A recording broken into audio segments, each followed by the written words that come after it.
If you're anything like me, then you enjoy a good old-fashioned Genjutsu battle. Moments like Itachi using the Tsukiyomi on Kakashi. Moments like Sasuke bringing out the Sharingan and fooling Danzo.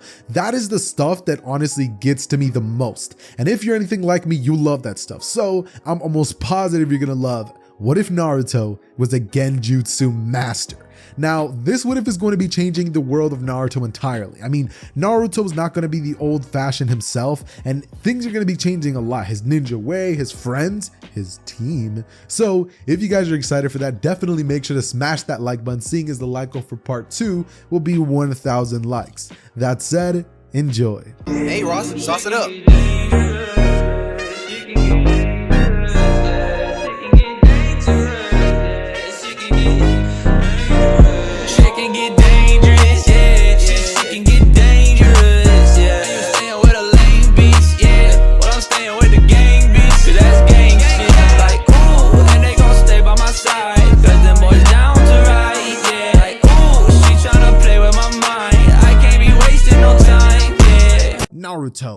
Naruto, wake up, Naruto. Naruto would lift his head up off of his desk as he would look around and groggily begin to see familiar faces. Sasuke, Sakura, Hinata, Kiba, etc. When Naruto looks up, he could see his sensei looking right back at him with not anger in his face, but an expression of worry, as he would ask Naruto if he's feeling okay. Naruto would say he is, as he looks to Iruka's direction and wonders why he's being so nice. Iruka's never this nice to Naruto. He's always yelling at him and asking things of him and calling him a dummy, a goofball, or kicking him out of the classroom. Naruto knows that it's because of his own fault, because of the fact that he acts like a goofball at times, but it's only to get other people's attention after all. He looks back to Iruka and says, "Oh yeah, I'm fine, sorry, I didn't really mean to pass out." Iruka says, "It's okay, Naruto, I understand. You must not have slept last night. I'll let it slide this time, okay?" As he would then go back to the front of the classroom and begin to teach the lesson. At this point, Naruto would turn to his side as, Sakura is staring back at him and would smile. And Naruto sees it and would be like, "What? Sakura smiled at me?" From here, he would go over towards her and, once class ends and say, "Hey, Sakura." And she'd say, "Hey, Naruto, you were great out there today." And Naruto it's almost as if everything changed. It's almost as if life did a complete 180. Naruto from here would smile as he would think to himself, yeah, it was great today. From here, he would go on to ask Sakura if she would be willing to actually go get a bite of ramen. And Sakura turns to him and says, "Oh, of course, Naruto. You want to go to Ichiraku, your favorite place?" And Naruto would say, "Yeah, it's on me." And from here, Sakura would say, "Sure thing," as, she would proceed to leave without even acknowledging Sasuke. And Naruto and her would basically walk to Ichiraku. However, the difference here would be that Naruto notices there's no stairs. There's that look that he's used to, that look that he's grown to hate. It's gone. Nobody's looking at him with that malicious intent that they always have. Instead, they're looking at him as if he's just a normal kid. They're smiling, they're waving. And once he gets to Ichiraku's shop, everything's the same. That's the only spot where everything felt not different. Naruto and Sakura go on to have an amazing little time together. Not necessarily a date, but they would definitely be a little bit of friendly little kid flirting here and there, right? And what would be happening here is that Naruto would finally be getting to know a couple of things about Sakura, and it would subconsciously just be a couple of things that he's overheard. After this, Naruto goes home and walks Sakura off as he goes to sleep, and he wakes up the next day with everything being just the same. Naruto from here goes right back to class, and he would then end up having a seat right next to Sakura, as she would point over to Naruto and ask him to sit there. Naruto does so, and from here the rest of the classroom day would be just as usual, until eventually they make it to the combat portion where Naruto and Sasuke are actually assigned to face off against each other. And Naruto would be wondering to himself how he's going to beat Sasuke if he always loses. But the second that Iruka puts his hand out and says, "Hajime," Naruto rushes at Sasuke with speed he's never even used before, and would proceed to absolutely curb stomp Sasuke by swiping his leg in a way that Naruto's always dreamed of doing, and then finally punching Sasuke to the ground as he holds a kunai over his face, and he would finally win.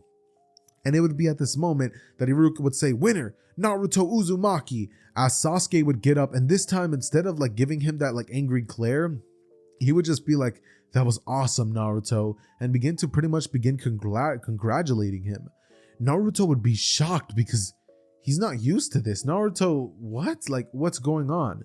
But it would be at this moment that Naruto would, just take Sasuke's hand, help him up, and then begin to walk over towards the direction of Iruka. It'd be at this moment that Naruto would say, "So, I did pretty good, right?" And Iruka would say, "Yeah, Naruto, you did great." As Naruto from here would begin to see himself, everything begin to kind of like begin getting hazy once more, and he wakes up. Naruto from here realizes it was just a dream. Another dream where he finally got to experience a normal life. Another dream where Naruto finally got to know what it was like to not get angry looks all the time. A time where Naruto didn't feel as if everybody hated him. A time where he didn't feel like a demon or a monster. Everybody's always casted him aside, and he finally got to experience that. It's only in his dreams that he ever gets to feel accepted. And Naruto hates that. But it is what it is. Naruto's learned to accept and live with it at this point. And from here, Naruto would proceed to essentially make his way towards the class. It would be on this particular day that Iruka would begin teaching the classroom about Genjutsu, the basic things, and talking to them about how they might encounter this in the ninja world. Naruto, overhearing about how Genjutsu can actually change reality and it's something that can affect the mind of other people, would think to himself that that's almost like dreaming, right? Except he would actually have control of it. He thinks to himself, what if he learned how to use Genjutsu? What if he learned how to cast things like that, and he would be able to be in his own happy place? He would think to himself about a world such as the infinite Tsukiyomi, where everything that he wants to happen, happens. And it would be at this point that Naruto would begin to essentially think to himself that this might be a good thing, right? And so what would Naruto do after class? Well, after class, he would have a smile on his face. He stays quiet the whole day and doesn't really bother anybody. And once everything would be all said and done, Naruto would ask Iruka, once class is over, about where one would learn more stuff about Genjutsu. Iruka would ask Naruto why he cares so much about this, considering he's never really cared about anything in class. And Naruto would say, oh, he just found Genjutsu extremely interesting and he finally wants to start putting himself into the lessons. Iruka says that that's great, and from here would proceed to tell Naruto that he could find that kind of information in the public library of Konoha. From here, Naruto smiles and would say, great, thanks Teach. As he makes his way towards the library, and being that of 7 years old, he would proceed to go in there, and immediately once he's inside, he could tell that some of the people there were giving him that look. But Naruto doesn't care, because in Naruto's mind, he's thinking to himself that he finally might have found the way to get past that. He finally might have found the way for people to stop judging him. And that's the only thing that's keeping Naruto sane. That's the thing that's keeping Naruto, giving him hope, right? He would go over towards the Genjutsu section and begin to pretty much studying up on it, realizing that Genjutsu is actually a lot more complicated than it seems. However, once Naruto would be on the brink of actually just giving up and thinking to himself that it's a lost cause, that it won't be real anyways, he thinks back to all of the times that, he thinks back to that dream that he had, how everything was so perfect, and he realizes that he wants that more than anything. Naruto thinks to himself that whatever struggle he's going to go through by trying to learn Genjutsu, that won't compare whatsoever to the struggle that he goes through just living every single day as himself. So he decides, you know what? Let me actually give this Genjutsu stuff a try. And Naruto from here would be like, okay, I guess I might as well. As he begins flipping through books after books after books, and he checks out about 1 to 3 books of Genjutsu, right? And sorry, but he basically checks out 3 books of Genjutsu, right? And he would make his way home. It would be after this that for the following next 5 months, Naruto would spend 5 entire months trying to learn the absolute basics of Genjutsu.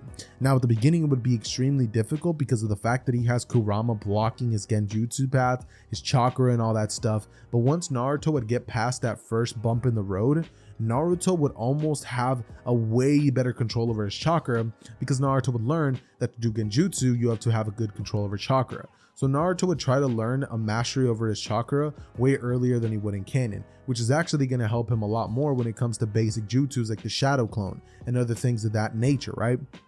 But for now, he's going to be focusing on Genjutsu. And that's essentially what Naruto tries to do. For 5 months he works on the basics, and now he's finally back to the Genjutsu books, reading and studying up and trying different techniques, figuring out how exactly Genjutsus work and all of this different stuff, right? Naruto from here would go on to essentially continue going to class, and everything would remain the same, except people can tell that Naruto's kind of changing. Naruto's stopping to act like a goofball, and he's starting to actually just pay attention in class anytime that it would be about Genjutsu or chakra control. Naruto's starting to actually focus more on his academics, and Sakura's starting to notice that Naruto isn't as annoying. People would stop being rude to Naruto, and because Naruto stops being so noticeable, people stop actually giving him looks, because instead of like walking around with a smile on his face, Naruto just like, you know, he walks around like anybody else and just gets to his destinations and does what he has to do.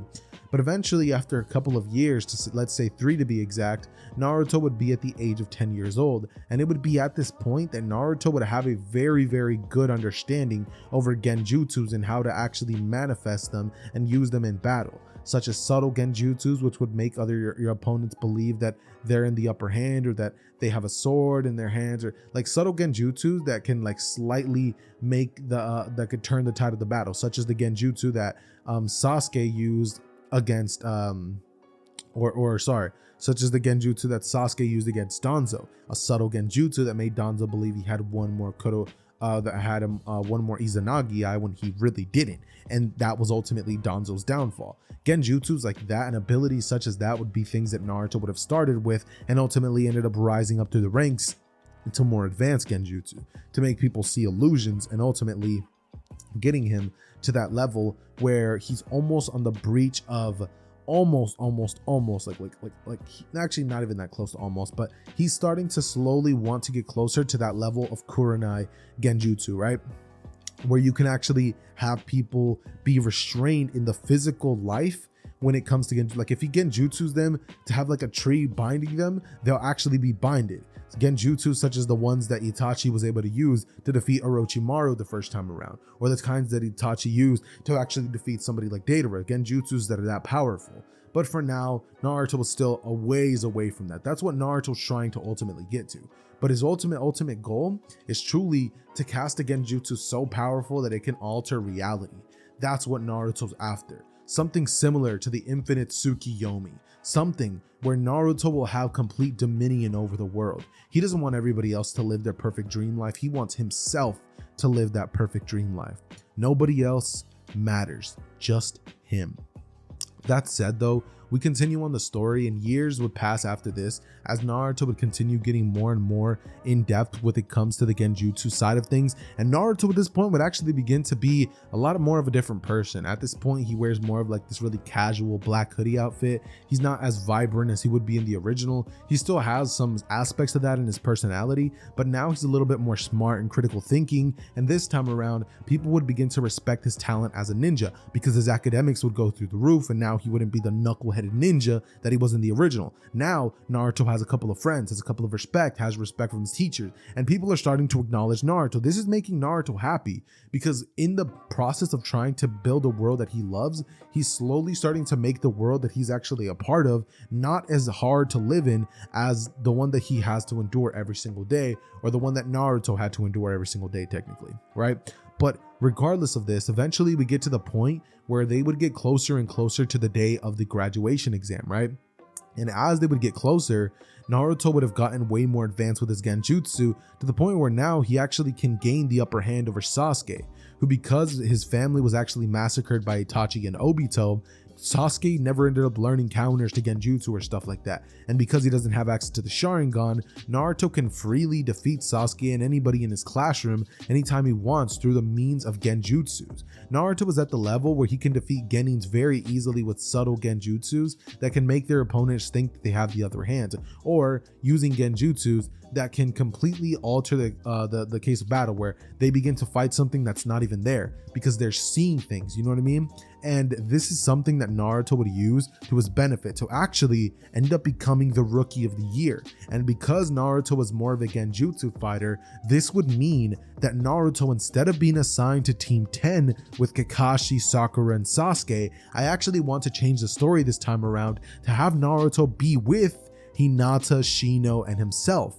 as well as Kurenai because she's a Genjutsu specialist. Now I think that having Kurenai be his teacher would be very, very beneficial because having the Sharingan Genjutsu isn't the same as having no visual prowess, because the Sharingan helps you a lot, but to know how to use Genjutsu without that, that's a different level that only Kurenai could probably teach him.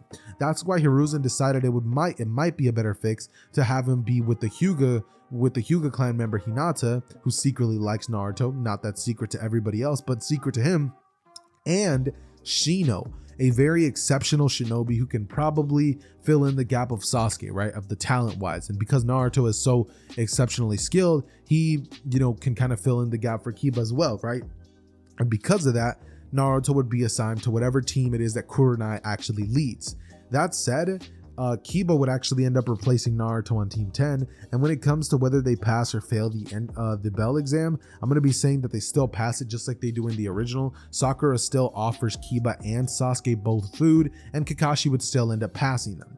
Kakashi, because he doesn't end up getting paired with Naruto, wouldn't really have too much insight on Naruto's life, but when he gets his squad, he would actually go off to search for Naruto just to see how he's doing, not to train him or speak to him, but just to see what the situation is when it comes to him. Kurenai instead would be the one to go to his house and see how he lives, right? And when she finds out that Naruto actually has a clean house and he, actually has a balanced diet, she'd be surprised. And the reason that he has all that is because he's now more of a bookworm, more of a smart tactical fighter, because he puts so much of his faith and energy in actually learning and stuff like that. Right now, Naruto's more of a think kind of fighter and more of a weak brawn fighter. In the original, we all know that Naruto's a hard hitter, but this time around, he's going to be a smart thinker. And that's going to be a kind of an interesting dynamic to work with this story, considering that we're also used to a knuckleheaded ninja who goes in guns blazing and does whatever comes to his mind. It's interesting how this dynamic's going to work. And I think that I am going to be able to find a way to make this all twist into a perfect little knot. That said though, continuing the story, we eventually would get to the day where Kurenai would enter the classroom. But before we get into that, I definitely want Naruto to be a part of stopping Mizuki. And because I don't think that it's that important, and I just kind of want to show you guys how smart Naruto is with visual genjutsu, I want to say that Naruto this time around is going to essentially overhear Mizuki failing another student and telling them, hey, did you know that there's actually another way to pass? And when the student says that, Naruto overhears, right? Because of this, Naruto would be willing to actually tell something to Hiruzen, passing on the info instead of trying to look through the scroll of sealing, right? Or actually, I mean, maybe there could be like a genjutsu in there, like a scroll of sealing that Naruto could try to learn. Actually, nah, I don't want to do it that way. I mean, there is no genjutsu in the scroll of sealing, so I don't want to change that. But anyways, let's say that Naruto proceeds to give the information to Hiruzen, and once the kid enters the area of the scroll of sealing, actually, you know what? I take it back. Naruto doesn't tell Hiruzen. I know I keep like swapping the stuff, but trust me, this is all gonna make so much sense. Like I just thought of the perfect idea, because originally I wanted Naruto not to use to tell Hiruzen so he could trap Mizuki, but I forgot that Mizuki isn't the one who's gonna intercept the scroll. It's gonna be the kid. So obviously the kid goes, tries to take the scroll, and Naruto switched the real scroll for a fake one to give to Mizuki. So when the kid ultimately gives Mizuki the scroll and Mizuki tries to kill the kid, it would actually be Naruto who's handing him the real scroll. But when Mizuki tries to attack Naruto would turn into a giant like monster. Like it would be a powerful illusion that Mitsuki wasn't expecting from a genin, so he would believe it to be real. And Mitsuki in the midst of this would be caught off guard so much to the point where Naruto would be capable of actually throwing some shuriken at the direction of Mizuki, catching him and hitting him in the legs, restricting his movement so Mizuki wasn't as fast anymore. Following this, Naruto went on to create a couple of clones, shadow clones, not the multi-shadow clone, mind you, and he would go on to essentially beat down Mizuki, returning the scroll back to Hiruzen. However, before he does that, because Naruto's so smart, he would write down a couple of jutsus that he found interesting, such as the multi-shadow clone jutsu and a special ocular genjutsu that I'm not going to be stating right now, but I do want to ask you guys for some support. Now, I am going to be looking through the comments of the first 10 hours of this video, so if you guys have a cool idea for a visual genjutsu that Naruto could use, something theoretical, then definitely drop it in the comments and I'll tag you in like part 2. I'll like shout you out real quick. and we can get the ball rolling on that. But if I don't see nothing, I'll just make something up myself. But regardless, continuing on with the story, Naruto returns the scroll back to Hiruzen, telling him exactly what happened, and returning Mizuki back to jail where he rightfully belongs. That said, this is just like, I just really wanted to show you guys the Mizuki thing, not because I actually care, but because the Mizuki thing would be a good ballpark, like show, like a good little display feed, just for you guys to see how strong Naruto truly is, like for you guys to see what Naruto's all about, you know what I mean? And that would be what I'm gonna be like pretty much using, like just to show you guys, like just to kind of display how strong Naruto is, to show how strong the main character is, right? Just like everybody does in their like shonen manga. But regardless though, continuing on the story, we jump into the day where Kurenai would walk in and she would greet the class. Instead of Naruto having to deal with Kakashi, who was constantly late, Kurenai would actually end up arriving on time, picking up the students and getting to meet them all individually, with the bell test not being as hard as it would be with Kakashi, considering that she was never introduced to the lesson of, you shall never abandon your comrade, because those who are cowards or like whatever, right? They're worse than scum. And because of this, Naruto would just hear Hinata. He obviously finds out that she's very shy, but he already knew that before. And, she twiddles her finger. She's like, I want to become a powerful kunoichi, right? Shino just kind of stays quiet, and he would be like, I just want to become an exceptional shinobi, right? And then we have Naruto, who would say that he wants to live in the perfect world. And Kurenai would ask him, what does that mean? Naruto would say that she wouldn't understand. And from here, Naruto goes on to pretty much just say that he wants to become powerful enough to do whatever he wants. And Kurenai, she kind of respects that. She understands that. Naruto, she would then ask what their fighting styles are. She would know, obviously, Hinata, she uses the gentle fist. Shino, he uses bugs and such. But Naruto's a special case because she's seen his file on the Genjutsu that he uses. And so she would be very interested to know how high level Naruto's Genjutsu are.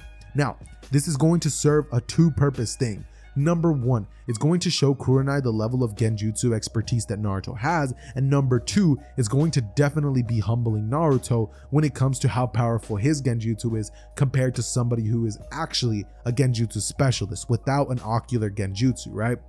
Now, because she's actually going to show up on time, Naruto and everybody else would be told to show up at the training grounds 1 hour after the time that Kakashi would give our Genin the original, meaning that Naruto would be able to arrive, and everything kind of happens in a very like cool way where they get there, Kurenai's there, and they're actually allowed to eat.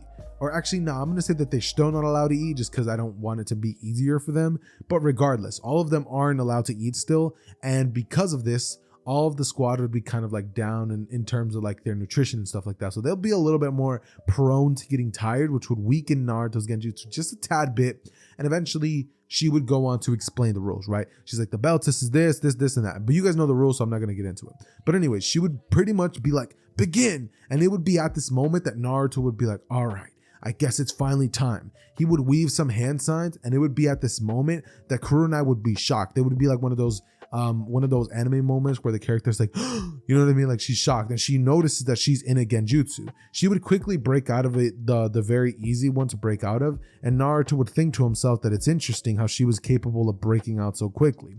Naruto from here would go on to rush in, as immediately it would be noted that it was a substitution, right?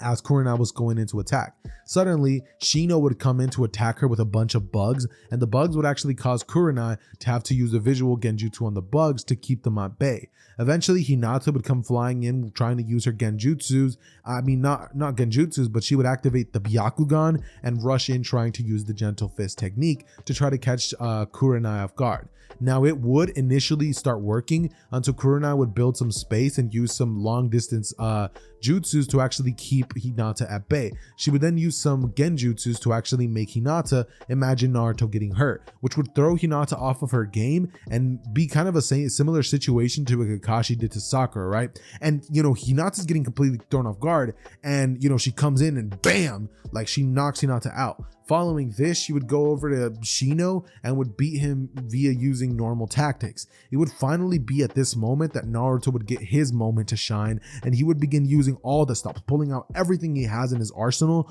trying to show that he is very, very capable when it comes to Genjutsu and things of that nature, right?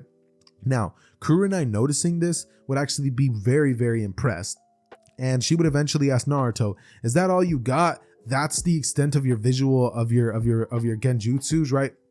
And Naruto would say, "It's not," until finally he begins to use a more powerful genjutsu, a way more powerful illusion that would be a lot harder to break out of than normal ones. And she would be like, "Wow, I understand how he became the rookie of the year. Any normal genin or even Chunin level ninja most likely would have fallen for this. Most genin definitely would have not been able to break out of this, but a Chunin, most like mid difficulty. When it comes to a Jonin, that we can break out of it, but still, it's impressive how high level his genjutsus are. I didn't develop something like this until I was double his age." And from here, she proceeds to essentially break out of it and essentially beat Naruto at his own game, putting him in a counter genjutsu, which leads Naruto to be completely shocked, being like, "What?" As Kurenai wins the battle, and ultimately she proceeds to tell them all that they passed. They would all be shocked considering they didn't get the bells, and Kurenai would say that when it comes to them and trying to use teamwork and stuff like that, that it didn't seem as if they tried to clash with each other,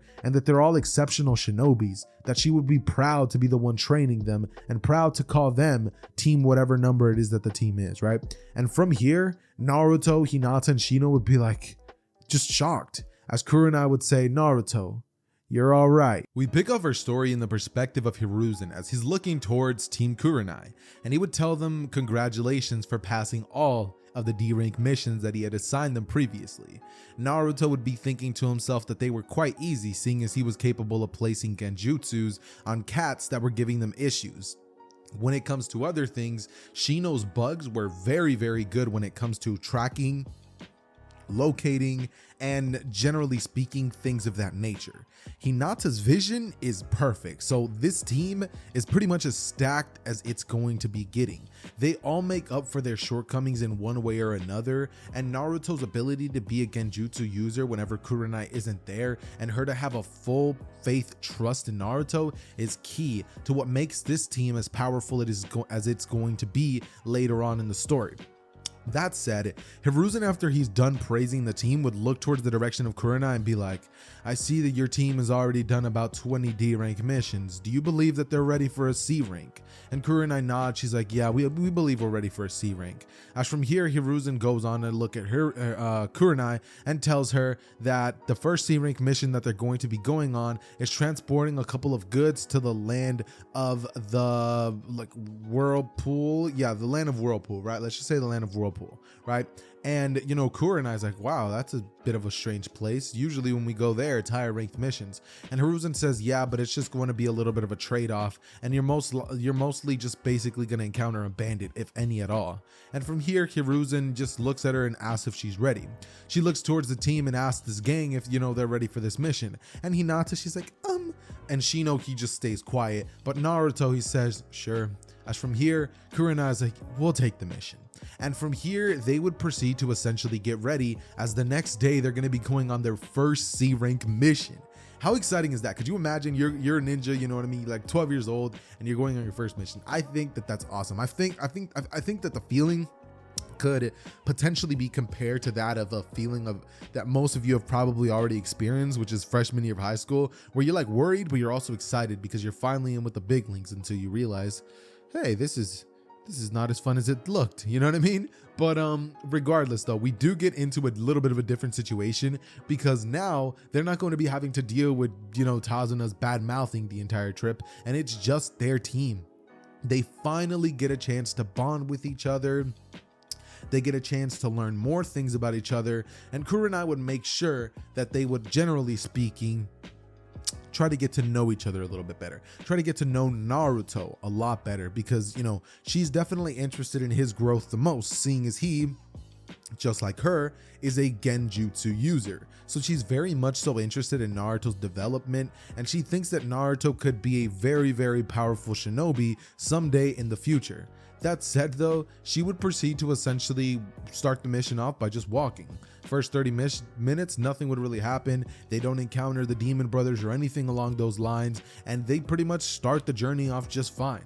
Kurenai goes up to Hinata and asks her, what she thinks about the mission. Hinata, she shyly twiddles her fingers and she's all like, and she doesn't really give a straightforward answer, but she just kind of says, it's nice. And from here, we have her turn to Kiba, who would just kind of like nod and say like very like moot responses, nothing too crazy. But eventually what would happen is, Shino would realize that there are a couple of bandits up ahead, right? And it's at this moment that Shino would be like, should I handle them? And, Kurenai would say, no, I was actually wondering if I could see Naruto using his Genjutsu in person. As she looks to Naruto and Naruto says, all right. He steps forward in front of everybody, and they then begin to get closer and closer to the bandits. Now, they're not sure if the bandits were going to be threatening them or anything like that, so they weren't really on guard. But as they're walking up closer, the bandits clearly started having that classic anime-esque smile on their faces where they think that they found easy prey and stuff like that. But sorry to break it to you, buddy, but you didn't. You ran into the wrong team on the wrong day. And immediately, one of the bandits grabs a knife and will proceed to say, hey, hand over everything you have. As Naruto says, can't really do that. And from here, Naruto goes on to essentially blitz at one of them, kicking him straight in the legs, dropping him on his head, as the other one would be shocked, lunging in at Naruto, and Naruto would simply be able to be protected by Shino's bugs, right? Shino's bugs would stop them, and after this, Hinata would come into the third bandit and, gentle fist him easily. As following this process, Naruto would go over to take everything that the bandits had, and the bandits would pretty much end up just kind of being shook because they're kind of terrified. And in real life, they would just kind of be standing still as Naruto and the team would walk by effortlessly, as Naruto just showed them a bit of a glimpse of what would happen if they did try to attack them, not even having to actually hurt them or anything, but just showing them basically the future, kind of, because that's literally what would have happened if Naruto wouldn't have used that, minus Naruto speed blitzing. Actually, no, I feel like he still would, considering they're not ninjas and Naruto is, so I feel like that would still happen. Just keep in mind, Naruto's not necessarily the fastest, nor is he the strongest. He's kind of like very, very mid when it comes to that, but he's very, very good at intelligence and, genjutsus and stuff like that. Kurenai, once she notices this, she would say that that was a very impressive genjutsu use, and the way that he, went about that was very, impressive. But Naruto could have used this. She begins to explain something that I'm not sure because I don't really understand genjutsu, but she just points out some tips and tricks that Naruto could have done to sell the illusion even more. And once Naruto hears this, he's like, yeah, you're right. Like, that actually is very intelligent. How did you? And Kurenai says that she is a genjutsu specialist, that, she's the best at that. Following this, Naruto would go over to ask her if she has been able to develop a genjutsu that can alter reality. And Kurenai would say, alter reality? There's no such thing as a genjutsu that can alter reality. As Naruto just kind of remains silent after that, and they would continue on with the mission, briefly talking to each other, making small talk, until eventually they make it to the land of the whirlpool, where they would pretty much go on to have to stay there for one night, seeing as, it's already nighttime. And once they're there for that night, Kurenai in the middle of the night would notice that Naruto's not there. He would be catching up on one of the genjutsu books, and Kurenai would ask him what he's doing up late. Naruto says, have you ever wondered what it would be like to have a perfect life? You ever wondered what it would be like to have peace in this world? My goal is to achieve that someday, and I'm gonna create a genjutsu so powerful that this world will be perfect. No more war, no more injustice to Jinchurikis, no more pain. As Kurenai looks at him and would say, but that wouldn't be real. It would be a fake reality. And Naruto says that a fake reality would be way better than having to deal with his life. As from here, he says that living in the dream world is just so much better than this reality that they speak of. What makes it different? In the dream, they still feel the same emotions and it all feels so real. When you wake up, it's almost as if you lived another life. Think about it that way. That's all Naruto wants. And Kurenai, she would ponder on this. As from here, she proceeds not to really say nothing to Naruto, but tells him to get to bed, as they have a long journey tomorrow. And Naruto would do so, going back to sleep and pretty much just thinking about what Kurenai said to him, as Kurenai would have that on her head most, because like what Naruto sorry guys, what Naruto sorry again, what Naruto said to her, what, I'm sorry, I can't get over the fact that I just straight up started just coughing all over the place. But no, what Naruto said to her like truly stuck. And by the way, I'm not editing that out. Like I'm not doing it. I'm not going through that hassle. You guys are getting raw, uncut footage, and I'm not dealing with no editing. But anyways, though, Naruto from here would go on to essentially just kind of like be on Kurenai's mind for a while, because she thinks that how could a kid think this? Like that's kind of dark for a kid. But she, you know, she holds off on it, and eventually they make it back to the village where they would be offered another C rank mission. Now, this C rank mission would be another easy one. And, you know, they have no real troubles. Nothing too crazy is really happening here. But it would be, you know, they would actually have to fight this time. They still win, obviously, considering that they have a Hyuga with their team. And Shino, who arguably was actually one of the most powerful shinobis in part 1, because of the fact that his jutsu really couldn't get countered by many other of the genins that were of his class. I think that a lot of other people, if they were to fight against Shino, would have more than likely, like way more than likely than you guys think, would have lost to Shino because of just how strange his jutsus are. It's just so different, you know. You're not really used to being attacked by crazy bugs. You're just not you're expecting somebody to weave hand signs and go crazy, not bugs to just attack you like crazy, you know what I mean? So I feel like Shino would actually be a very competent shinobi, and you know, we see it, but in the future in Boruto we definitely don't see a lot of that. That said, though, we would get into what happens after that, which is essentially just that Hiruzen would tell Kurenai about the Chunin exams, and Kurenai would pass that knowledge on to her students. Kurenai doing so would actually make the team actually get a little bit hyped, because Naruto knows that he's getting one step closer. If he achieves the rank of Chunin, that basically just means that Naruto's a lot stronger, and getting stronger is just a way of showing that Naruto's getting one step closer to his goal of a perfect life. That said, they would all accept, and eventually their trials and tribulations would happen, each one of them getting through with ease, and eventually they would find themselves in the tower of the Genin exams. This time around, there's no such thing as a Lee confrontation, just due to the fact that Lee would fight Sasuke, and since they're not affiliated with him, they don't really have to bear witness to that, right? But what does actually end up happening, which might be kind of cool, would essentially just be that Naruto is kind of how do I put this? Naruto kind of has a little bit of a moment with Neji, because like Neji would come up, being as, you know, he does know Hinata, and would try to like badmouth her, but Naruto would hit Neji with a subtle genjutsu that would kind of have Neji talking to himself, and Naruto just walks by with the team as he tells Hinata, come on, let's go. And Hinata just sat there. I mean, Neji just sat there spewing insults at literally nothing, as, you know, Neji looked dumb, and he finally snapped out of it a few seconds later. And from here, you know, he kind of just gritted his teeth, wondering to himself how that brat could have possibly whatsoever gotten him in any sort of genjutsu, that he's a Hyuga and that he'll never let that happen again.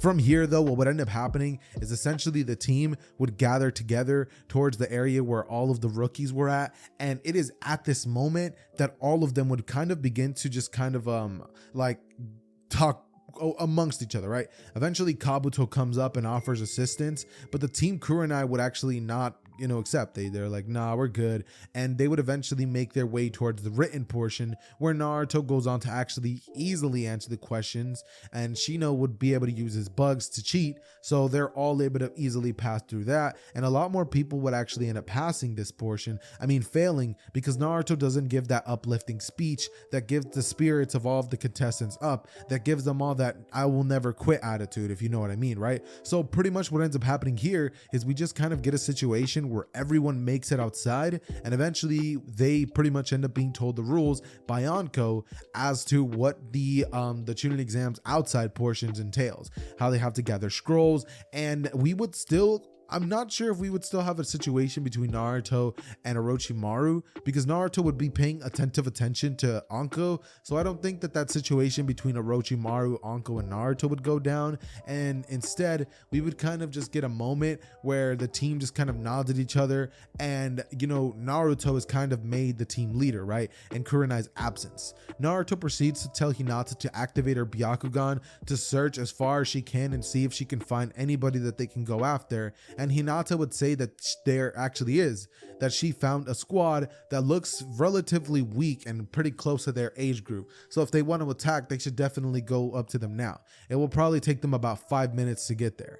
Naruto nods and says sure thing, but first, I gotta go take care of some business. Naruto goes off and takes a leak, and after that they make their way towards the team. They're not gonna actually be encountering Orochimaru this time around, just because, I mean, he's after Sasuke, not Naruto. So since they don't encounter Orochimaru, what pretty much ends up happening here is Naruto just goes over and takes a scroll from a weaker team. You know, they're able to pretty much bully them and get past that part, making their way as fast as they can towards the Chunin tower, making sure that they take the paths that would not let them run into other opponents, so that they could have a whole lot of an easier time when it comes to the Chunin exams, right? They'll be rested and they'll be able to recuperate, meaning that they would actually get there second after Gaara and his squad, because I do think that Gaara's record was still a little crazy, that I don't want this team to essentially just beat it outright. So I'm going to be letting Gaara keep that record, but you know, keep in mind it was basically like an hour, no, not an hour, but like a couple minutes afterwards that they came in, right? And what happens after that is they just chill, like literally they just chill. And you know, once that pretty much happens, all that really goes down is essentially Naruto and the team would pretty much relax until eventually the semi-finals would happen, where, you know, the elimination round happens, where they all have to fight against each different opponents. Now, Sasuke this time around would still be in the Hidden Leaf Village. I don't think that Orochimaru would kind of how do I put this? I don't think that Orochimaru would steal Sasuke even if Naruto wasn't there, you know, so I think that he's still going to be in the Chunin exams. And I definitely want Sasuke to, how do I put this? I definitely want Sasuke to, you know, still be kind of influenced by the curse mark and have that, you know, really cool moment between Sakura and himself where she pretty much begs him to stop. And, you know, Sasuke actually, you know what? He listens. Sasuke actually takes Sakura's feelings into account, which would be a very, very strong moment for the two, which would kind of build a little bit more chemistry. And all that really happens here is they all get assigned battles. Sasuke still has to fight against his person, and Naruto this time still has to fight against Kiba, just because they're on opposite teams now, so it still makes sense. And when it comes to how that battle's pretty much going to be playing out, it would be kind of an interesting one, because Kiba, as soon as the battle would start, Naruto would place him under a Genjutsu that would pretty much cause him to think that Naruto is in a spot where he is absolutely not. Naruto would start the thing by creating a bunch of shadow clones and placing Kiba under a subtle Genjutsu that would cause Kiba to think that one shadow clone in particular is the real Naruto, and Kiba would easily be able to destroy most of the shadow clones and eventually causing Akamaru to transform into his human form, right? Sorry guys, it's just like it's sixth season, you know what I mean? Like it's kind of hard, and when you have to talk for as long as I do in these videos, it kind of gets to you. But just give me one more second. Finally it cleared.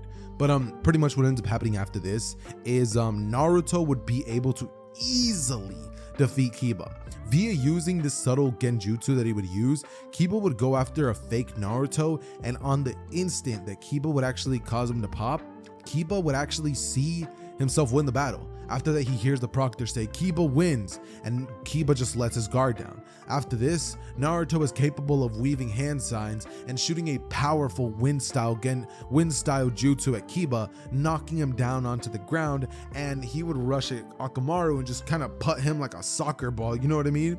And after this, Naruto would just be declared the winner as he goes over to his team. And, you know, they all kind of nod at each other. And, you know, Hinata, she offers him the ointment. And Naruto says, I don't need it, Hinata, but thanks. And following this, you know, Kurenai would nod, thinking to herself that Hinata is just so obvious. And that Naruto is kind of a dummy for not realizing how much Hinata just truly has the hots for this dude. I mean, like, it's so painfully obvious. But regardless though, what would pretty much end up happening after this is we would get a situation in which Naruto would actually go over and just watch the battle between Gaara and Lee. Now, when he would be watching this battle, he would think to himself how impressive it is, like how this battle is going. Like, he's like, wow, like they're really they're really going fast. Like, they're really going into each other. And when Rock Lee whips out the fourth gate, Naruto would think to himself that if it wasn't for his genjutsus, he would be terrified of fighting that guy. That subtle genjutsus probably wouldn't work on him. Or actually, no, they probably would, considering he's not really a chakra-based fighter. So, Naruto isn't really too particularly worried, but, that Gaara kid, he kind of frightens him to his core. But regardless though, Naruto would continue to try to work on his genjutsu skills, and Kurenai would be coaching him on and teaching him a couple more techniques, helping Naruto get to the point where he can restrain people via using genjutsus. Like, he can create like a tree that would kind of restrain somebody slightly. Like, it's not able to completely restrain them, but it would make it so like they can't move an arm or like a leg or something like that. And that's the only kind of genjutsu that Naruto was able to muster at this moment. It would be a very weak one, which would be very easy to break out of, but Naruto was getting there slowly day by day. And during the month of training, Naruto would use that time expertly to actually work with Kurenai in terms of using that stuff. Now, he would also end up meeting some random pervy sage called Jiraiya, like whoever that guy is, and he proceeds to train with him a little bit. Jiraiya tells him that he can help him master the power of the tailed beast inside of him, and Naruto does agree to do that. So Naruto goes on to learn the summoning jutsu, and he would also learn of the a bit of a Kurama and all that stuff, and he kind of learns how to control the power just a tad bit, how to tap into it and not like kind of lose control, because he still hasn't tapped into that power ever. So he just was completely unsure of how it worked, but now he kind of knows how to like stay in control if he was to snap, right? But regardless of that, Naruto would think to himself, with so much chakra at his disposal, would using a powerful enough genjutsu to actually alter reality be a thing? Like, could he potentially use all of the chakra of the tailed beast and potentially be able to create something so powerful that it would actually be able to alter reality? Naruto thinks about that. He's not sure, but it's definitely on the back of his mind, and it's something that Naruto has been thinking about heavily ever since Naruto was told about the fact that he can potentially command the power of the Nine Tails. That said though, the eventual 1 month of training finally ends, and when everybody returns back to fight for their like little battle thing, Naruto would not be at all scared. He's just so confident and he's just beaming with energy, right? And eventually Naruto would be called up, his opponent being Sasuke Uchiha. We start part 3 off in the perspective of Naruto as he watches as Sasuke pulls up to the arena in his new outfit with the Rock Lee bandages all over his arm, longer hair, and more rugged looking Sasuke. Naruto wonders to himself, what's that all about? As suddenly the proctor would walk up and ask them both if they're ready. Immediately Sasuke nods his head and gives a smile to Naruto, and since this time around they haven't been companions, Naruto doesn't really know too much about Sasuke. Yeah, he's the Uchiha, he's one of the most powerful people here. Naruto is just excited to be facing off against an Uchiha, because that means that Naruto can test out his brand new Genjutsu ability that he's going to be putting to the test as soon as this battle starts. The proctor would raise his hand and say, "Hajime!" As immediately, Naruto looks towards the direction of Sasuke, weaves a couple of hand signs, looks at Sasuke and smirks. Sasuke rushes at the direction of Naruto, and it's at that moment that as Sasuke was running in halfway, he would stop and Sasuke would be like all of the air in his lungs disappears. It all goes away. It's almost as if Sasuke was transported to a whole nother plane. Sasuke, in his mind, he wholeheartedly believes that he is now in space, and all of the air in his lungs is gone. Everything. Sasuke is literally like, he has 15 seconds before he just passes out and like probably dies from this jutsu, right?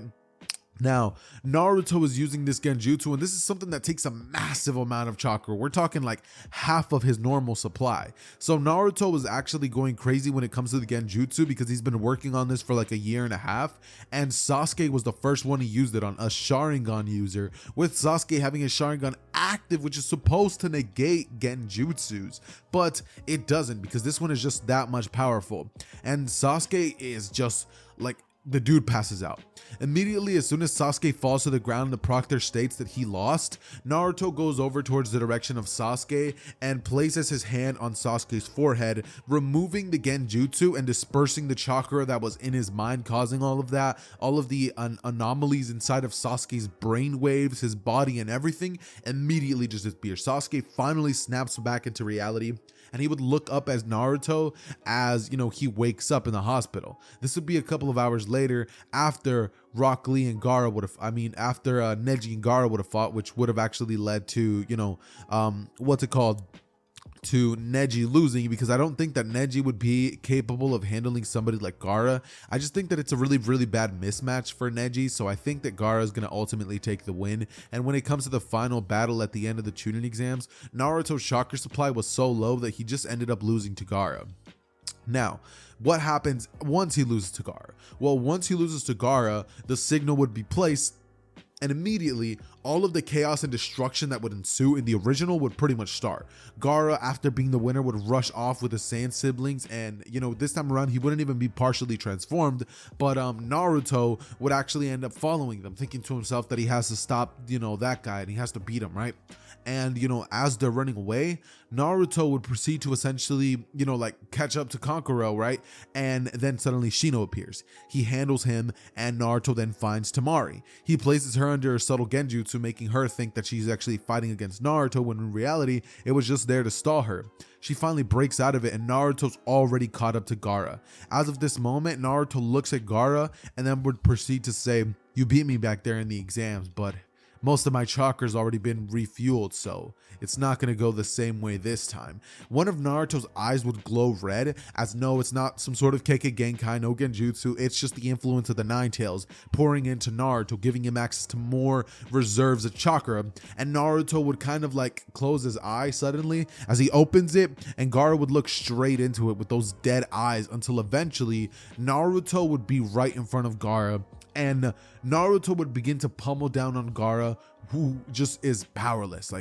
Gaara would begin to just get beat down. Now, this would be a different kind of Genjutsu that would still be just as powerful as the last one, and Naruto would pretty much make Gaara feel weak for the first time in his life. Gaara would burst into tears and pretty much get knocked out, as Shukaku would finally unveil himself. And it would be at that moment that Naruto would be put against the wall, seeing as he has to try to put a tail beast under a Genjutsu. He would successfully do it, and Shukaku would enter back inside of the body of Gaara, as Gaara would be the one to take over once again, and Naruto would talk no jutsu Gaara in a bit of a different way, saying to Gaara that he understands his pain as he's a Jinchuriki, but someday soon he'll change the world with this Genjutsu for all Jinchurikis alike. They'll live in a perfect plane of existence, and he would actually ask Gaara for some help, asking him if he would be willing to join the cause. Gaara this time around would actually end up accepting of Naruto's offer and asking him what exactly the cause is, what it means, what they're going to be doing.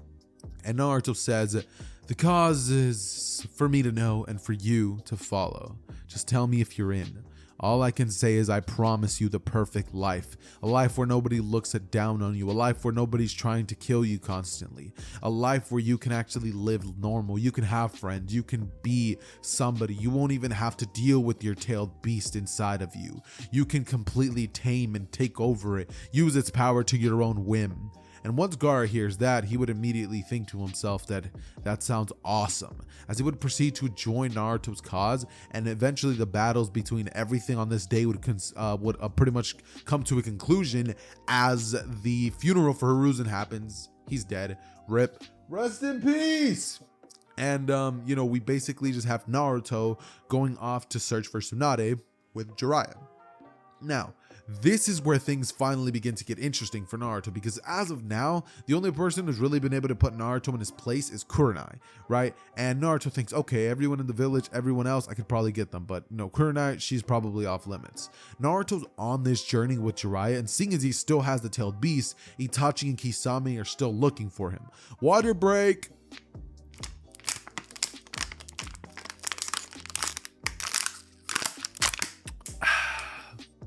Oh my God, let me tell y'all, water breaks hit the spot.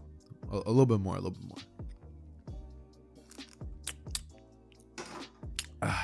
All right, much better, much better, seriously. But okay, continuing on with the story, what ends up happening following this part is we essentially get to the day where Jiraiya and Naruto find themselves in a hotel. Now, Jiraiya would have been distracted by Itachi because he placed a girl under a Genjutsu to flirt with Jiraiya. And while Jiraiya is busy, kind of getting played for a fool by Itachi because, that girl's not actually interested. She's just under a Genjutsu, right?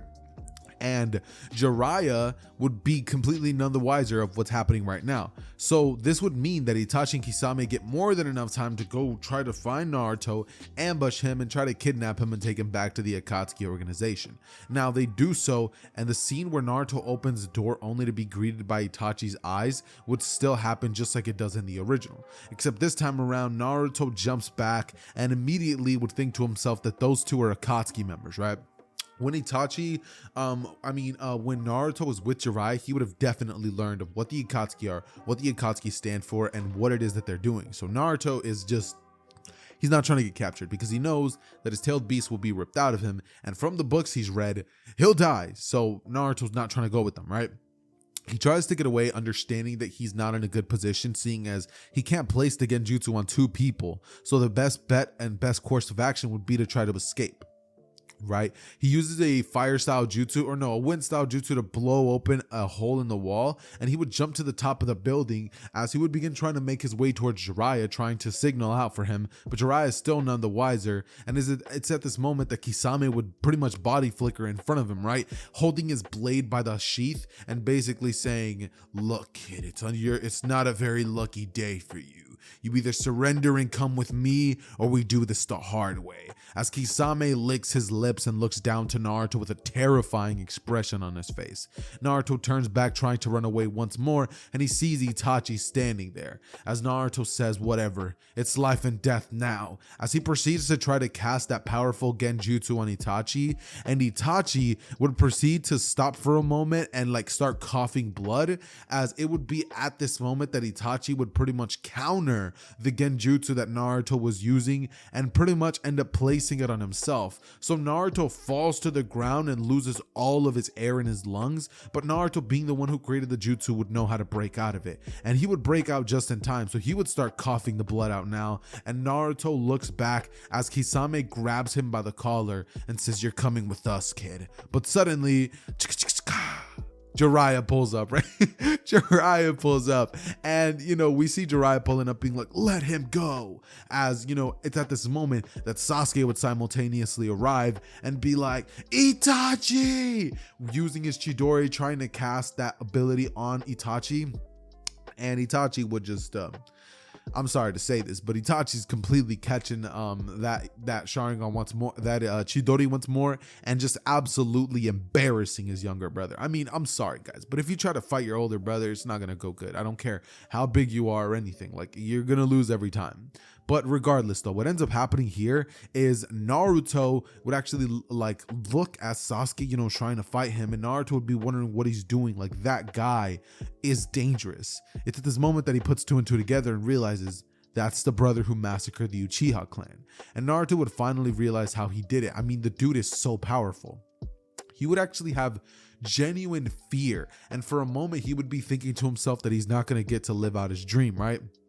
Until Jiraiya would proceed to essentially say to them that, Naruto needs to back him up. Naruto would be told by Jiraiya if he has one more shot at that Genjutsu. Naruto says yes, and it would be as of this moment that Naruto would place that Genjutsu on Kisame. The last burst of chakra that he has left would be placed on Kisame. Now Kisame would immediately begin losing his breath as well, and it would be at this moment that Itachi would think to himself that it's a good moment to retreat. He would grab Kisame, look at Naruto with his eyes, and then jump off with Kisame as they begin to make their escape. Now Jiraiya turns back to Sasuke and would ask him how he is, and Sasuke would be terrified because he was just put under the Tsukiyomi while Naruto was placing Kisame under that other Genjutsu, which we're actually going to be calling what should we even call this Genjutsu? Here, let's actually go to the comment section of the video where the guy actually ended up commenting, and let's see what he named it. Let's see if he even gave it a name, because if not, then we're actually gonna have to give it a name. But let's see. Name. Boundless Peace. Yeah, Boundless Peace. I guess that's the name he went with. So that's what we're gonna be calling it. He would have been placing Kisame under Boundless Peace, again, Genjutsu, right?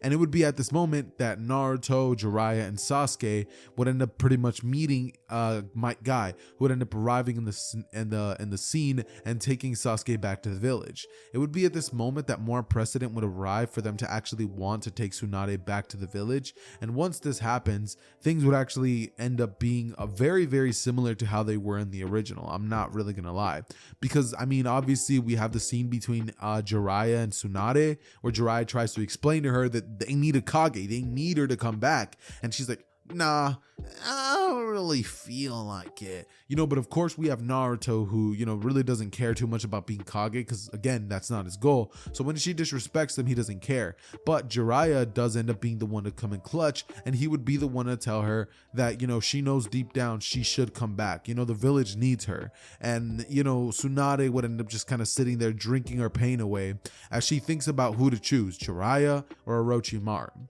Eventually we have that final battle clash, and Naruto would end up using Genjutsus to actually defeat Kabuto in battle. Instead of using the Rasengan or the Boundless Peace Genjutsu, Naruto would actually place a Genjutsu on Kabuto, which would restrict his movement long enough for Naruto to actually come in with a kunai and cut Kabuto up so badly that Kabuto would not be able to be in a fighting condition.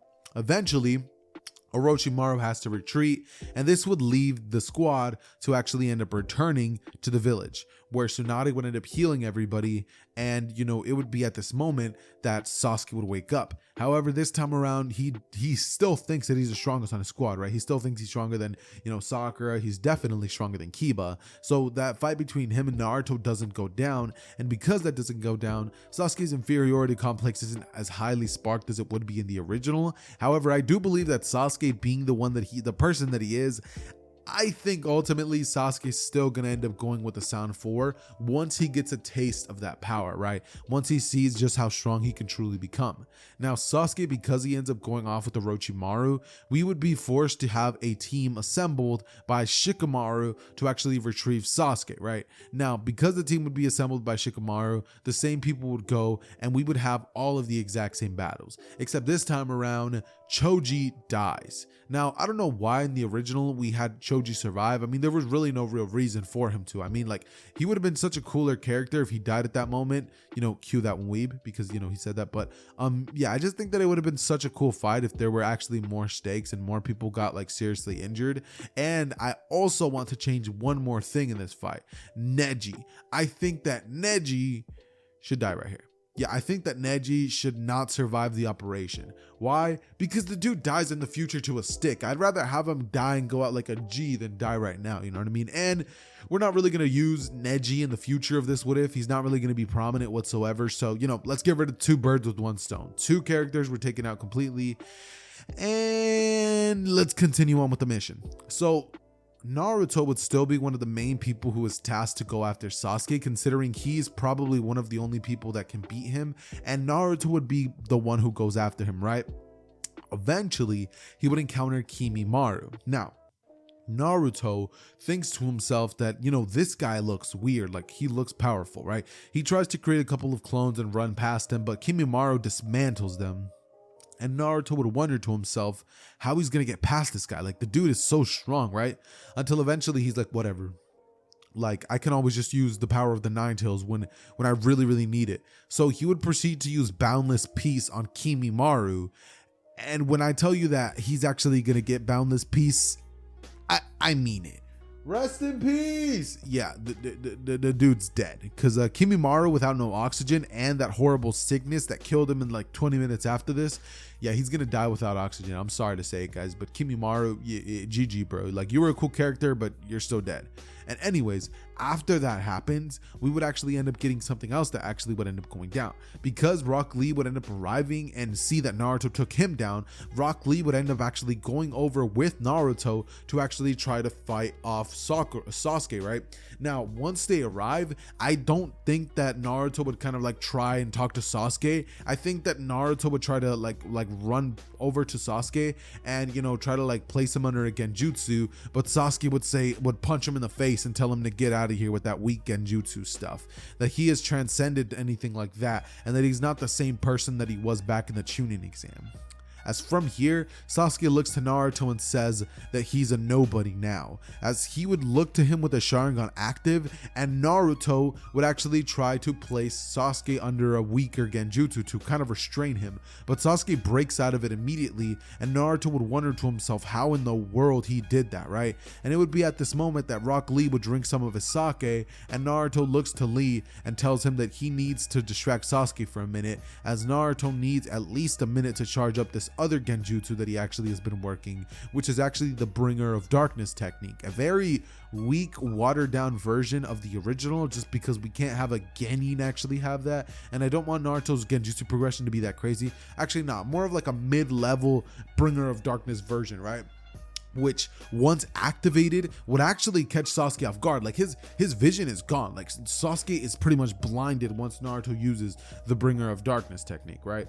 And because of this, Rock Lee using his taijutsu would be able to do a ton of damage to Sasuke, until eventually Sasuke would break out of that jutsu by going into his second stage of the curse mark. The wings would arrive and Sasuke's power would quadruple. It would be at this moment that Rock Lee would have no answer to Sasuke's power, and he would be forced to activate the fourth gate. With the fourth gate active, he would slightly be able to keep up, but he would still ultimately be clobbered by Sasuke. And it would be until this point that Naruto would decide that it's about time that he uses that Genjutsu, right? And it would be here that Naruto would whip out one of his most powerful Genjutsus, right? A Genjutsu where Naruto can sort of play God, but it only lasts for 10 seconds in that world. But Naruto can, like do different things to make it like last longer, you know what I mean? But pretty much what ends up happening is Naruto opens his eyes, right? Looks right at Sasuke, and Sasuke looks in the general vicinity of Naruto, right? And that was it. That was all he needed. Naruto from here would proceed to essentially activate said Genjutsu, and Sasuke would be caught up in it inevitably. He would inevitably get caught up in it, right?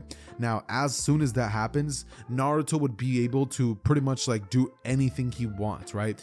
And it would be at this moment that Naruto, would be able to blitz Sasuke in this Genjutsu world and just completely punch him in the gut, and then send him flying with a punch to the face. He would then use a Rasengan in this world because Jiraiya still showed it to him. And, Naruto, using this perfect Rasengan, would be able to clash with Sasuke in that brief time and knock Sasuke out, right?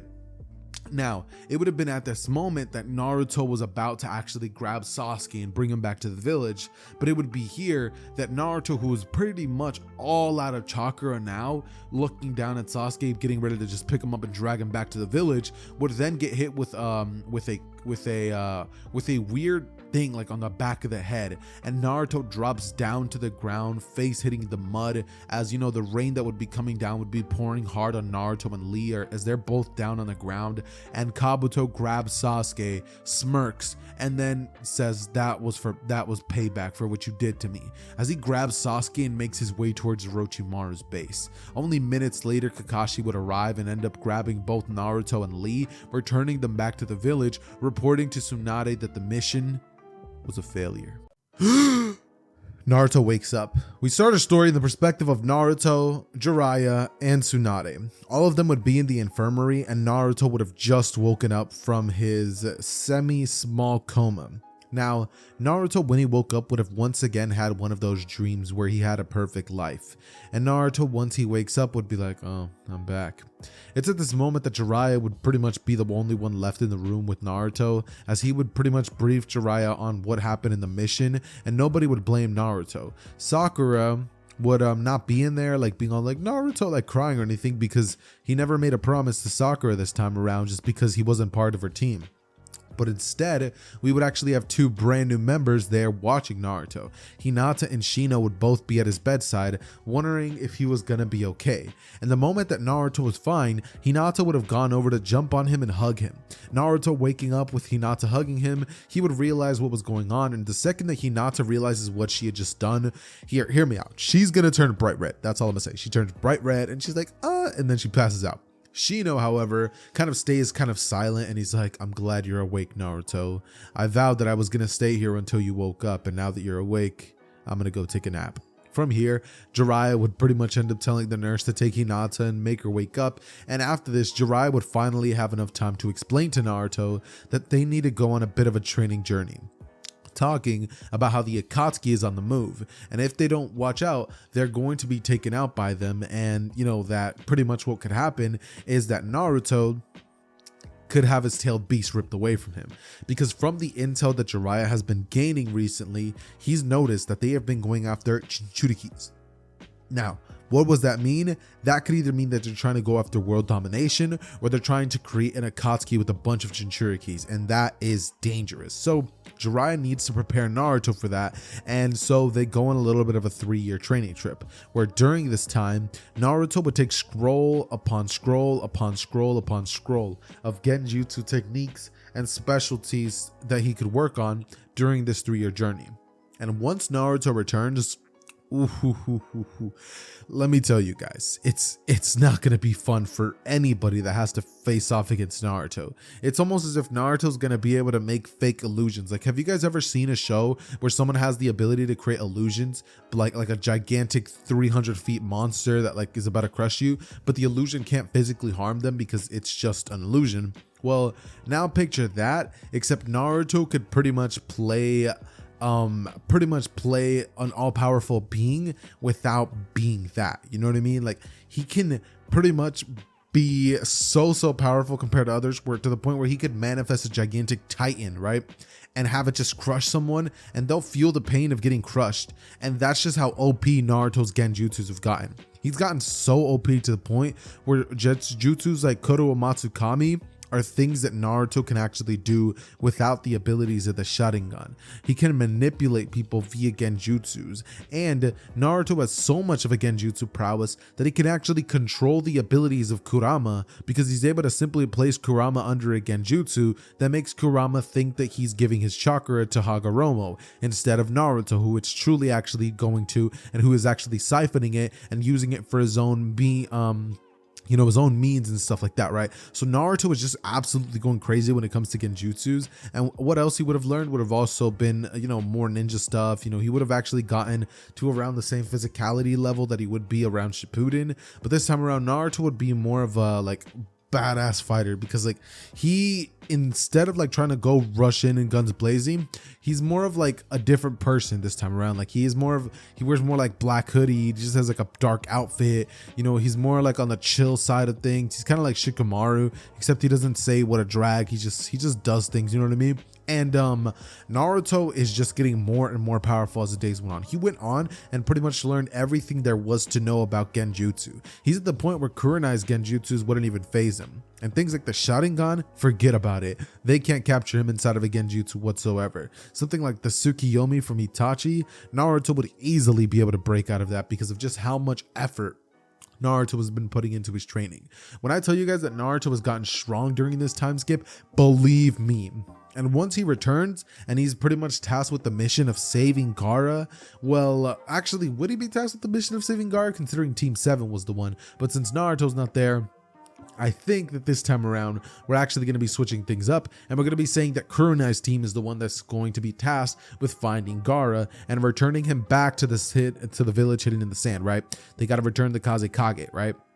Now, what pretty much ends up happening, or what I think would happen, is they would make their way there, and because they don't have a healer, because Sakura is not with them, I am going to sadly be saying that Kankuro does actually meet his end right there, and they would inevitably end up making their way towards the direction of Gaara, and they do still save him just like they would in the original. However, once they bust into place and they see both Deidara and Sasori, and Deidara would be on his bird, Naruto would immediately place Deidara under a subtle genjutsu that would make Deidara believe that he had escaped easily and freely.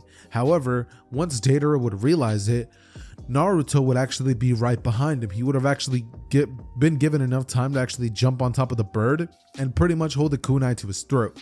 Deidara, once he realizes this, would think to himself that there's no escaping that, right? And so he would pretty much try to use the C0 ability to try to just destroy everything. But Naruto would be like, nah.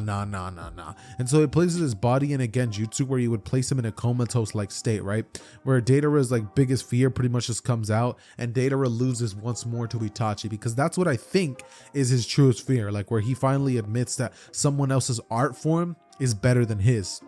Once having done that and taking Deidara out of commission, he would return back towards the area where, Hinata and Shino would both be facing off against Sasori. And because I like the abilities that, Shino's bugs have, I think that a duo of Hinata and Shino, as well as Lady Chiho and Kurenai, would definitely be able to catch Sasori off guard. Kurenai would be using her very, very special Genjutsu abilities to capture Sasori, get him off guard. Hinata would be the heavy hitter of the group, and Shino would be the one coming in, dodging attacks and using his bugs to throw all of the puppets off course, with Lady Chiho pretty much guiding them through the process and making things relatively easy for them. And since they don't have an antidote, they have to do things precise, because if they don't, one of them's gonna die, right? And because of this, they end up doing this flawlessly. And the good thing about this is that Sasori doesn't have to kill himself just like he would have in the original. Instead, we would actually get a different scene where it would be, Sakura, not Sakura, but it would actually be Hinata who actually lands the finishing blow and would be able to shatter the puppet. Using the dual twin lion fist, she would be able to land an attack so powerful that, Sasori's puppet would absolutely get shattered. And once Naruto returns, they would easily be able to bring Gaara back via Lady Chiho, returning him back as the Kazekage, and they would complete the mission with flying colors. Once they returned, they would hear about Asuma's death, and since this time around Naruto was the student of Kurenai and he knows that they were expecting, Naruto actually feels bad for Kurenai. So what Naruto would do is say that this world really does suck. Like one day, like what happens is once they find out, Naruto kind of just remains silent, right? And in like true anime-esque fashion, she walks off and she's like, I want to be left alone, right? She goes to visit his grave and Naruto would be standing there. Naruto would walk over to her and say, "This world truly is unfair, but don't worry, I'll change it soon. Soon you'll be able to be having a perfect life with Asuma and your baby, and everything will be just the way you wish it to be so. There will be no winners, there will be no losers.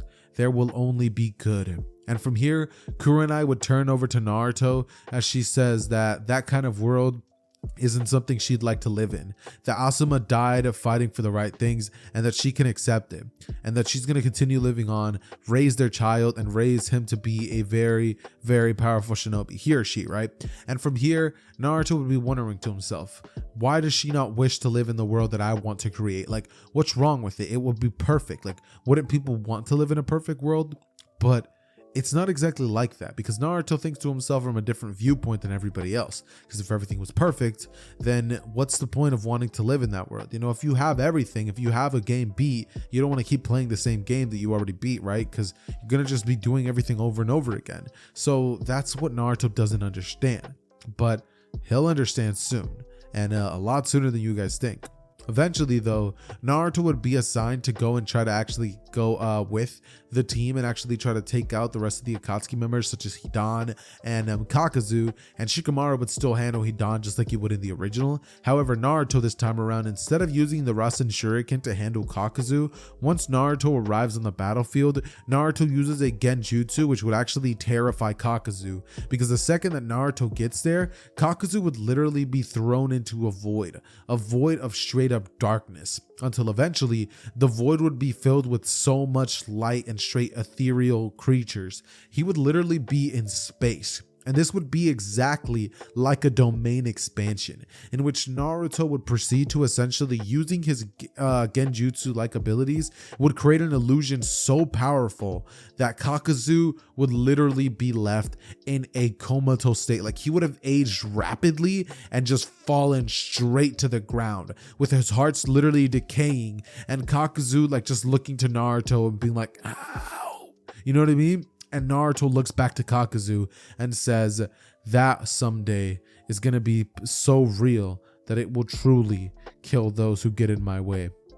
And from here, Kakuzu passes out because he didn't have the willpower to survive such a powerful level of Genjutsu that truly had the ability to alter his mind and brainwaves, so much so to the point where if he was to die in that Genjutsu, he would literally die in the real world. A real version of him would actually collapse, fall, and that would be it. Straight Dunzos. Like there's no anything else after that, right?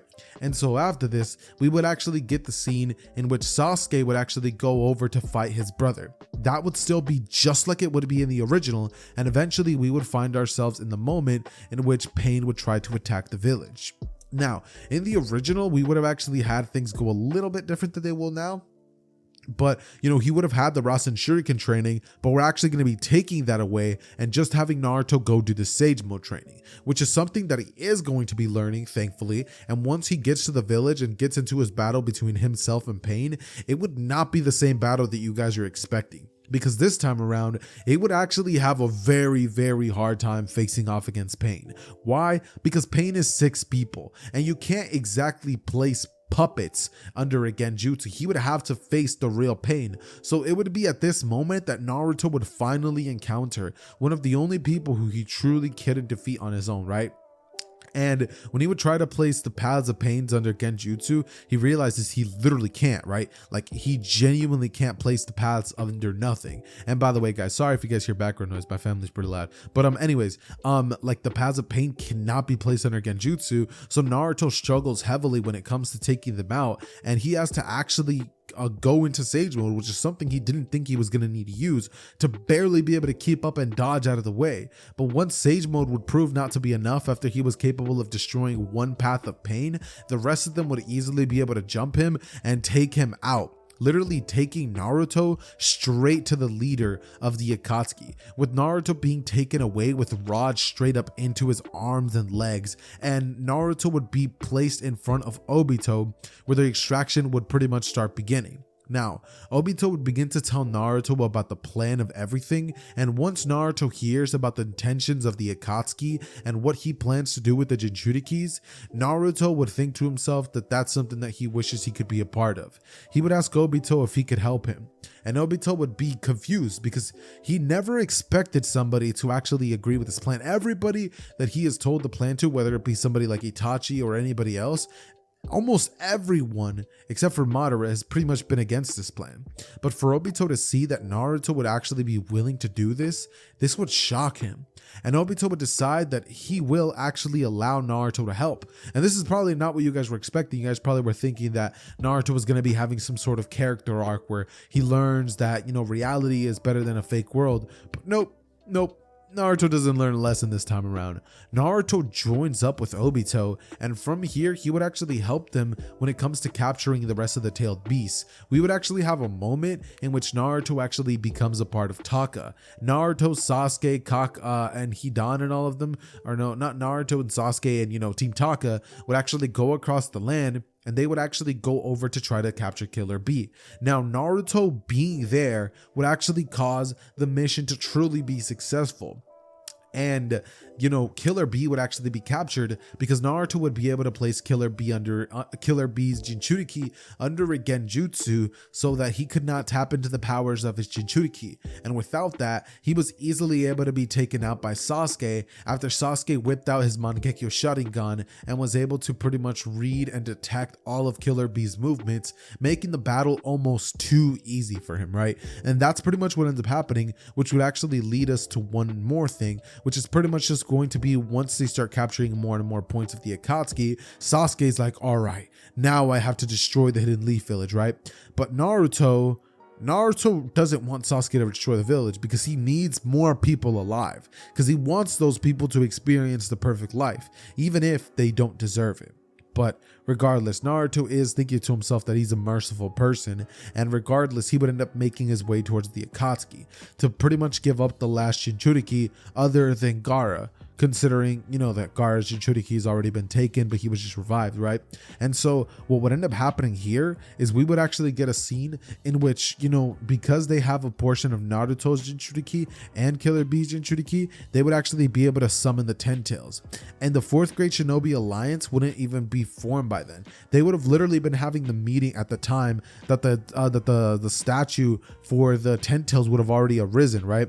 Like the statue for the Ten Tails would have already come to life, and they would finally be able to create the plant and, you know, plant the tree, and, you know, Madara would be brought back to life via or actually no, Madara wouldn't be brought back to life, but what would actually end up happening is everybody would pretty much just get placed under that Genjutsu like ability, and everyone would just fall straight into the infinite Tsukiyomi dream, in which Naruto would finally get to live that dream world that he's always wanted. And that's the end. That's literally how What If Naruto Was a Genjutsu Master ends. Because if you guys remember part 1, the whole preface of this was Naruto trying to reach his ultimate goal of living a perfect life. And once Naruto finds out that that could be achieved via the Akatsuki, Naruto doesn't care about who he has to trample over. He's going to achieve that perfect life that Naruto's been working oh so hard for. So Naruto just went for it, and I'm pretty sure that many of us would most likely go with that plan as well. If we were promised a perfect life, wouldn't you accept it? That's the question of the day. Make sure you guys comment that down below what your answer would be. Would you guys take a perfect life or not? And with all that out of the way, ladies and gentlemen, it has been your boy Xehther, and I am out. Peace.